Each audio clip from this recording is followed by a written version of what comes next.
एक बिजली के खंभे पर एक कागज चिपका देखकर मैं करीब चला गया और इस पर लिखी तहरीर पढ़ने लगा।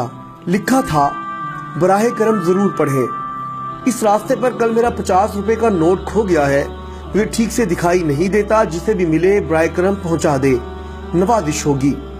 एड्रेस। ये पढ़ने के बाद मुझे बहुत हैरत हुई कि 50 का नोट किसी के लिए इतना जरूरी है, तो उस पते पर जाने का इरादा किया और गली में उस मकान के दरवाजे पर आवाज लगाई। एक ज़ईफा लाठी टेकती हुई बाहर आई।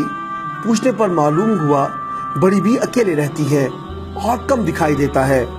मैंने कहा, माँ जी आपका 50 का नोट मुझे मिला है, इसे देने आया हूँ।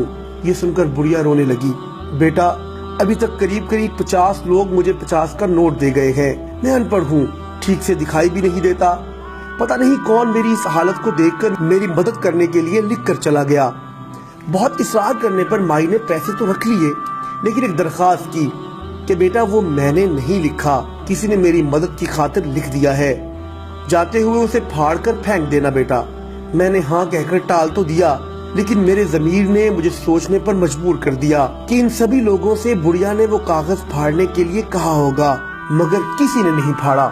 जिंदगी में हम कितने सही हैं, कितने गलत, ये सिर्फ दो ही जानते हैं, एक अल्लाह ताला, दूसरा हमारा ज़मीर। मेरा दिल उस शख्स के बारे में सोचने पर मजबूर हो गया कि वो शख्स कितना मुखलिस होगा जिसने बुढ़िया की मदद का ये तरीका इजाद किया। जरूरतमंदों की इमदाद के कई तरीके हैं।